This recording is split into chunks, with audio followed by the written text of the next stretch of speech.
ഈ കാരണഭൂതത്തോട് ചോദിച്ചു, ഈ തേവലക്കരയില് സ്കൂൾ കുട്ടി മരിച്ച സംഭവത്തെക്കുറിച്ച് എന്താണ് CMA എന്താ പറയാനുള്ളത്? CM ആണോ പറയേണ്ടത്? ആണല്ലോ ക്യാപ്റ്റൻ. കപ്പൽ ആടിയുലയുകയില്ല സാർ എന്നാണല്ലോ ആ നെറികെട്ടൊരു മന്ത്രി, വിവരം കെട്ടൊരു മന്ത്രി നിയമസഭയിൽ പറഞ്ഞത്. കപ്പൽ ആടിയുലയുകയില്ല സാർ. ക്യാപ്റ്റനാണ്, ഇരട്ടച്ചങ്കനാണ് ഞങ്ങളെ നയിക്കുന്നത്. ഇരട്ടച്ചങ്കനോട് ചോദിച്ചതാണ്. ആ കുട്ടിയുടെ ചിത കത്തുമ്പോഴാണ്, ചിത കത്തി പടർന്നു പിടിക്കുമ്പോഴാണ് കേരള ഹൗസിൽ വെച്ച് പത്രപ്രവർത്തകർ ചോദിച്ചത് കാരണഭൂതത്തോട്. കാരണഭൂതമേ, എന്താ പറയാ, ഇനി മൂന്നാം തവണയിലേക്ക് പോവുകയില്ലേ? എന്താണ് CMA പറയാനുള്ളത്? അപ്പോ പിണറായി രോഷത്തോടെ പത്രപ്രവർത്തകരെ നോക്കി, എന്നിട്ട് പറഞ്ഞു, ഓഹോ പുച്ഛം. മരിച്ചുപോയ അല്ല, നിങ്ങൾ കൊന്നുകളഞ്ഞ ഒരു 8ാം ക്ലാസ്സുകാരൻ ചിതയിൽ കത്തിത്തീരുമ്പോ നിങ്ങൾക്ക് പുച്ഛം. നിങ്ങളുടെ മകൾ നടത്തിയ കൊള്ളയെക്കുറിച്ച് നിയമസഭയില് കുഴൽനാടൻ സംസാരിച്ചപ്പോ നിങ്ങളാകെ വിറച്ചിരുന്നല്ലോ. മിണ്ടരുത്, മകളെക്കുറിച്ച് മിണ്ടരുത്. വിജയ, നിനക്കൊക്കെ കാത്തു വെച്ചിട്ടുണ്ട്. കാലം കണക്ക് പറയാതെ പോകില്ല മോനെ. 45 കാറുകളുടെ അകമ്പടിയോടെ നീ അവസാനിക്ക് വരെ നടക്കില്ല വിജയ. ഗോവിന്ദൻ ചിരിക്കാൻ ഓഹോ എന്ന് കാരണഭൂതം പറഞ്ഞപ്പോ മുന്നിലൂടെ ആ കാറിലേക്ക് വന്ന് കേറുന്ന അപ്പം ഗോവിന്ദൻ പരമവിഡ്ഢിയായ ഒരു കമ്മ്യൂണിസത്തിന്റെ ബാലപാഠങ്ങൾ അറിയാത്ത ഇവനാണ് സൈദ്ധാന്തികൻ. പുതിയ അഭിനവ EMS ആണെന്നാണ് വിചാരം. ഒന്നും അറിയില്ല. ഒരു ഡ്രിൽ മാഷ്, ഒരു കളിമാഷ്. മൂപ്പര് ചിരിക്കുകയാണ്. ഓഹോ, പച്ച മട്ടലെടുത്തിട്ടല്ല മോനെ അടിക്കേണ്ടത്. ഞാൻ ഇന്നലെ പറഞ്ഞ പോലെ നിന്റെയൊക്കെ ആസനത്തിൽ മുളക് പൊടി ഇട്ടിട്ട് കത്തിക്കണം, പന്നിപ്പടക്കം വെച്ച് പൊട്ടിക്കണം. എന്നാലും നീ ഒന്നും പഠിക്കില്ല. ഒരു കുട്ടിയെ നിങ്ങൾ കൊന്നിട്ട് അപ്പോഴത്തേക്ക് ശിവൻകുട്ടി പോയി പറയുന്നുണ്ട്, കാര്യമുണ്ട് കേട്ടോ. ഞങ്ങൾ 3 ലക്ഷം കൊടുത്തു, ഞങ്ങൾ 5 ലക്ഷം കൊടുത്തു, ഞങ്ങൾ 10 ലക്ഷം കൊടുത്തു.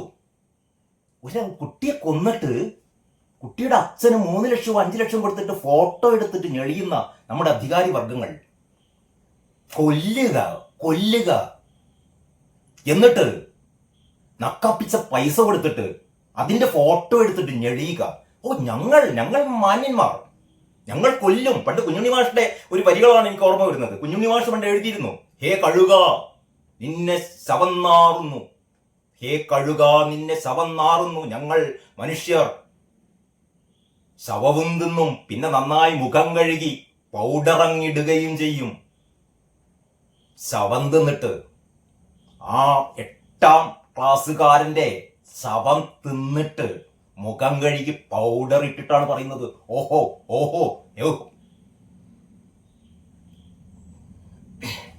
മാപ്പില്ല വിജയ, മാപ്പില്ല. ജനങ്ങള് ദിവസങ്ങൾ എണ്ണുകയാണ്. അടുത്ത നിയമസഭാ തെരഞ്ഞെടുപ്പിലുള്ള ദിവസങ്ങൾ എണ്ണിക്കൊണ്ടിരിക്കുകയാണ്. ഈ മാരണം എങ്ങനെ അവസാനിപ്പിക്കണം എന്ന് അവർ കണക്ക് കൂട്ടുകയാണ്.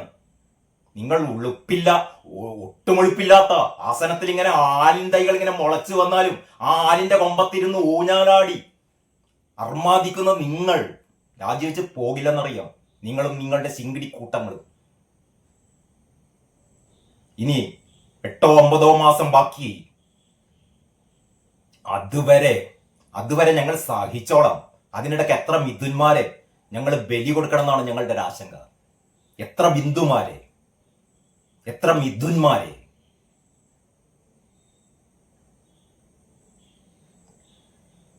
നമ്മുടെ ജി ശക്തിധരന്റെ ഒരു ഫേസ്ബുക്ക് കുറിപ്പുണ്ട്, അതുകൂടി കേൾക്കണം.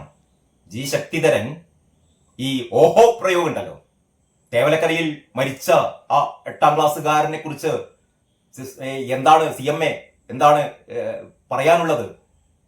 നിങ്ങളുടെ സിസ്റ്റത്തിന്റെ ഫെയിലിയർ അങ്ങനെയൊന്നും ചോദിച്ചില്ല. പ്രകോപിതമായ ഒരു ചോദ്യമില്ല, വളരെ പ്ലെയിനായ ചോദ്യമായിരുന്നു. തേവലക്കരയിലുണ്ടായ സംഭവത്തെക്കുറിച്ച് CM എന്താണ് പ്രതികരിക്കുന്നത്? CM എന്ത് പ്രതികരിക്കാനുണ്ട്? CM എന്താ പറയാനുള്ളത്? ഓഹോ ഓഹോ ഓഹോ. അപ്പം ഗോവിന്ദന്റെ എളിഞ്ഞ ചിരി. ജി ശക്തിധരൻ എഴുതുന്നു, വായിക്കണം നിങ്ങൾ. ശക്തിധരന്റെ തലക്കെട്ടെന്താണെന്നറിയോ ആ പോസ്റ്റിന്റെ? ആദ്യം ശബ്ദിക്കുന്നത് ഓഹോ എന്നാവും, അതിനുശേഷമേ മുഷ്ടി ചുരുട്ടു. ജി ശക്തിധരൻ പറയുന്നത്, എനിക്ക് തോന്നുന്നു അടുത്ത കാലത്ത് ജി ശക്തിധരൻ എഴുതിയ ഫേസ്ബുക്ക് പോസ്റ്റിൽ ഏറ്റവും ശക്തമായ പോസ്റ്ററാണിത്. അതുകൊണ്ടാണ് ഞാനിതൊന്ന് വായിക്കുന്നത്. അന്തംഗമികൾ ആർക്കെങ്കിലും ഇത് കേൾക്കാൻ താല്പര്യമുണ്ടെങ്കിൽ ഒന്ന് കേൾക്കണം കേട്ടോ, കേൾക്കണം. പിണറായി വിജയന്റെ അമേദ്യം ഇങ്ങനെ ഉരുട്ടി തിന്നാ മാത്രം പോരാ. ഇതാ ജി ശക്തിധരൻ, നിങ്ങളുടെ കൂടെ ഉണ്ടായിരുന്ന ആളാണ്, പറയുകയാണ്. ആദ്യം ശബ്ദിക്കുന്നത് ഓഹോ എന്നാവും എന്നാണ് ശക്തിധരൻ പറയുന്നത്. എപ്പോന്നറിയോ? അത് ഇതിൽ പറയുന്നുണ്ട്. അതാണ് ഇതിന്റെ ഒരു ട്വിസ്റ്റ് എന്ന് പറയുന്നത്. തലക്കെട്ട് ഇങ്ങനെയാണ്. ശക്തിധരൻ പറയാണ്, ഞാൻ ആദ്യം ശബ്ദിക്കുന്നത് ഓഹോ എന്നാകും, എന്നിട്ടേ മുഷ്ടി ചുരുട്ടു എന്നാ പറയുന്നത്. എപ്പോൾ? ശക്തിധരൻ പറയുന്നു, ഞാനല്ല, ശക്തിധരനാണ് പറയുന്നത്. കേൾക്കണം. സാമാന്യം നീണ്ടൊരു കുറിപ്പാണ് കേട്ടോ. അതില് നമ്മുടെ SFI ഗുണ്ടകൾ സമരം നിർത്തിയല്ലോ. സമരം നിർത്തി. കാരണം അലമ്പാക്കാൻ പറഞ്ഞു, അലമ്പാക്കി, നീ മതി എന്ന് പറഞ്ഞു, നിർത്തി. അതിലേക്ക് ഞാൻ വേറെ വരാം. അപ്പൊ ഈ സമരത്തെ കുറിച്ചാണ് ശക്തിധരൻ ആദ്യം പറയുന്നത്. നേതാക്കളുടെ മക്കളാരും ഇതിന്റെ ദോഷഫലങ്ങൾക്ക് ഇരയാവുന്നുണ്ടോ? ചോദിക്കുന്നു. നേതാക്കന്മാരുടെ മക്കൾ ആരെങ്കിലും ഇതിന് ഇരയാകുന്നുണ്ടോ? പുഷ്പനെ അറിയാമോ? കുറെ പാടി നടന്നല്ലോ. പുഷ്പന്റെ കൂടെയുള്ളവരെ 5 സഖാക്കളെ വെടിവെച്ച് കൊല്ലുമ്പോ, പുഷ്പന്റെ കഴുത്തിലൂടെ വെടിയുണ്ട പാഞ്ഞു പോകുമ്പോ, ഇവിടെ ഈ സ്വാശ്രയ കോളേജിനെതിരെ ഈ SFI ഗുണ്ടകൾ സമരം നടത്തുമ്പോ പിണറായി വിജയന്റെ മോള് സ്വാശ്രയ കോളേജിൽ പഠിക്കുകയായിരുന്നു. ഹന്തം കമ്മികളെ, നിങ്ങൾ ഇപ്പോഴും തീട്ടമിങ്ങനെ ഉരുട്ടി തിന്നോ? ഉളുപ്പ് വേണടോ, ഉളുപ്പ്. എന്നിട്ട് ഇപ്പോഴും പിണറായി നമഃ. പഠിക്കുകയായിരുന്നു വീണ സ്വാശ്രയ കോളേജിൽ. ഇവിടെ അടിമകൾ സമരം ചെയ്യുകയാണ് സ്വാശ്രയ കോളേജിനെതിരെ. ശക്തിധരൻ അതാണ് പറയുന്നത്. നേതാക്കളുടെ മക്കളാരും ഇതിന്റെ ദോഷഫലങ്ങൾക്ക് ഇരയാവുന്നുണ്ടോ? ഇല്ല. അവർ എത്ര മിനിമം മാർക്ക് വാങ്ങിയാലും അത്യുന്നത പദവികളിൽ വിരാജിക്കുന്നു. വീണ വിജയൻ റാങ്ക് ഒന്നും കിട്ടിയ കുട്ടിയൊന്നുമല്ല, പക്ഷെ അത്യുന്നതങ്ങളിൽ എത്തിപ്പോയി. കാരണം എന്താണ്? തന്ത കേരളത്തിന്റെ കാരണഭൂതമാണ്. ഇങ്ങനെയൊക്കെ ഭാഷ പ്രയോഗിക്കാൻ സൗകര്യമുള്ളൂ. ശക്തിധരനിലേക്ക് തിരിച്ചു വരാം. ഇതിനേക്കാൾ രൂക്ഷമായ ഭാഷയിലാണ് ശക്തിധരൻ പറയുന്നത് കേട്ടോ. ഇനി 8ാം ക്ലാസ്സുകാരൻ മിഥുന്റെ മോഹം ഒരു പട്ടാളക്കാരനാവുക എന്നത് മാത്രമായിരുന്നു. ആ കുട്ടിയുടെ മോഹം അതായിരുന്നു, ഒരു പട്ടാളക്കാരനാവുക. ആ അവസരം പോലും അവന് നിഷേധിച്ചത് ഈ സമൂഹമാണ്. വീട് എന്ന് പറയുന്ന അവന്റെ കിടപ്പാടത്തിൽ ആകെയുള്ളത് നുള്ളിപ്പെറുക്കിയാൽ അവന്റെ മരണത്തിൽ അനുശോചിച്ച് മുഖം കാണിക്കാൻ വന്ന മന്ത്രിനിയുടെ തലയിൽ ചൂടിയിരിക്കുന്ന അംഗച്ചമയങ്ങൾക്കുള്ള വിലയാവില്ല ഓരോന്ന് ഇറങ്ങിയിരിക്കുന്നു. സുംബ കളിച്ച ഒരു നെറികെട്ട മന്ത്രി അവിടെ എത്തിയല്ലോ. ഞാൻ പറഞ്ഞത് അങ്ങനെ ആയിരുന്നില്ല പറഞ്ഞത് എന്ന് പറയാൻ വേണ്ടിയിട്ട് ചിഞ്ചുറാണി വന്നിരുന്നു. അവരുടെ ഉടുത്താടകളുടെ ആ മേനിക്കൊഴുപ്പിന്റെ ആ ഒരു പളവളപ്പൊന്നും ആ വീടിലെ സകലമാന വസ്തുക്കളും പെറുക്കി വിറ്റാലും അതിനൊപ്പം വരില്ല. അത്രയേ ഉള്ളൂ. അതിദരിദ്രരില്ലാത്ത സംസ്ഥാനമാക്കി മാറ്റാൻ പോവുകയാണ് അത്രേ പിണറായി. ഇതിന്റെ വീടൊക്കെ കണ്ടല്ലോ. നേരത്തെ ബിന്ദുവിന്റെ വീട് നമ്മൾ കണ്ടിരുന്നു. കോട്ടയത്തെ ഹതഭാഗിയായ വീട്ടമ്മ ബിന്ദുവിന്റെയും തേവലക്കരയിലെ മിഥുന്മാരുടെയും വീടുകൾ കണ്ടല്ലോ. യെസ്, ശക്തിധരൻ ഞാൻ ഇപ്പൊ പറഞ്ഞ വാക്കുകൾ തന്നെയാണ് ശക്തിധരൻ പറയുന്നത്. കോട്ടയത്തെ ഹതഭാഗിയായ വീട്ടമ്മ ബിന്ദുവിന്റെയും തേവലക്കരയിലെ മിഥുന്റെയും വീടുകൾ കണ്ടല്ലോ. എല്ലാവരും കണ്ടിട്ടുണ്ടാവും ഈ TV ദൃശ്യങ്ങളിലൂടെ. ഇതാണ് കേരളത്തിന്റെ അതിദാരിദ്ര്യത്തിന്റെ നേർമുഖം. ഇതാണ് അതിദാരിദ്ര്യം വിജയ. നിങ്ങളിങ്ങനെ നമ്പർ വൺ എന്ന് ഇങ്ങനെ PR വർക്ക് നടത്തുന്നുണ്ടല്ലോ. എത്ര കാലം നിങ്ങൾക്ക് ഇങ്ങനെ ജനങ്ങളുടെ കണ്ണിൽ പൊടിയിടാൻ പറ്റും? എന്ത് നമ്പർ 1? ഇനി നിങ്ങൾ പറയൂ വിദ്യാഭ്യാസത്തിൽ നമ്പർ 1 ആണെന്ന്. പാമ്പ് പിടിച്ച് കുട്ടികൾ മരിക്കുന്ന സ്കൂൾ, ഷോക്കടിച്ച് കുട്ടികൾ മരിക്കുന്ന സ്കൂൾ. നീയും പറയോ വിദ്യാഭ്യാസത്തിൽ നമ്പർ 1? പൊതുവിദ്യാലയത്തിൽ പഠിക്കുന്ന കുട്ടികള് സ്കൂളിലേക്ക് ബാഗും തൂക്കി വരുന്ന കുട്ടികളെ വെള്ളമുതച്ച് വീട്ടിലേക്ക് എത്തിക്കുന്ന വി ശിവൻകുട്ടി എന്ന് പറയുന്ന മന്ത്രി, കാരണഭൂതത്തിന്റെ ശിങ്കിടി. നമ്പർ 1. ആരോഗ്യം. കൂട്ടിരിക്കാൻ പോയ അമ്മ കെട്ടിടം തകർന്ന് മരിക്കുന്നു. മരുന്നില്ല, ചികിത്സാ സൗകര്യങ്ങളില്ല. നമ്പർ 1. കൊട്ടി ഘോഷിച്ചോ? ഇതൊക്കെ വിശ്വസിക്കാനും ഏറ്റുപാടാനും ഒക്കെ ഈ കേരളത്തിൽ ഇങ്ങനെ കുറെ അന്തംഗമികൾ ഉള്ളത് മാത്രമാണ് നിങ്ങളുടെയൊക്കെ ഒരു വിജയം എന്ന് പറയുന്നത്. അതാണ് ദുരന്തം. ശരിക്കും യഥാർത്ഥത്തിൽ പിണറായി വിജയനെയോ ഈ 21 വാഴകൾ, കഴിഞ്ഞ ദിവസം നമ്മുടെ വിനു വി ജോൺ പറഞ്ഞു 21 വാഴകൾ, അതാണ് മന്ത്രിമാരല്ല, വാഴകൾ 21 വാഴകളും ഒരു പെരുമ്പാഴയും. അതാണ് കേരളത്തിലെ ഭരണ സംവിധാനം. ഇനി ഇതാ ക്ലൈമാക്സിലേക്ക് വരുന്നേ. ജി ശക്തൻ പറയുകയാണ്, ഇതാണ് കേരളത്തിന്റെ അതിദാരിദ്ര്യത്തിന്റെ നേർമുഖം. ഈ മുഖ്യമന്ത്രി 45 ആഡംബര കാറുകളിൽ പായുമ്പോൾ മറക്കരുത്. ഈ മുഖ്യമന്ത്രി 45 കാറുകളുടെ അകമ്പടിയോടെ പായുമ്പോൾ മറക്കരുത്, പാവങ്ങളുടെ ശാപം നിഴൽ പോലെയുണ്ടെന്ന്. മുഖ്യമന്ത്രിയുടെ പിന്നാലെ ഈ മരിച്ചുപോയ കുഞ്ഞുങ്ങൾ, സുഗതകുമാരി ടീച്ചർ പറഞ്ഞ പോലെ മരിച്ചുപോയ കുഞ്ഞുങ്ങൾ വരികയാണ്. അവർ കുഴിമാടത്തിൽ നിന്ന് എഴുന്നേറ്റ് വരും വിജയ. മിഥുനും ബിന്ദുവും ഒക്കെ അവരുടെ കുഴിമാടത്തിൽ നിന്ന് ഇറങ്ങി വരും. നിന്റെയൊക്കെ 45 കാറുകളുടെ അകമ്പടിയോടെ നീ പായുമ്പോൾ അതിനേക്കാൾ മുന്നേ അവർ എത്തും, മരിച്ചുപോയവരെത്തും. കണ്ണടയില്ല അവരുടെ, കേട്ടോ. ഇനിയാണ് ജി ശക്തിധരന്റെ ആ വാക്കുകൾ. ഹെഡിങ് നമ്മൾ വായിച്ചല്ലോ. ഞാൻ ആദ്യം ചെയ്യുന്നത് ഓഹോ എന്ന് പറഞ്ഞിട്ടേ മുഷ്ടി ചുരുട്ടു എന്നാ പറയുന്നത്. എപ്പൊന്നറിയോ?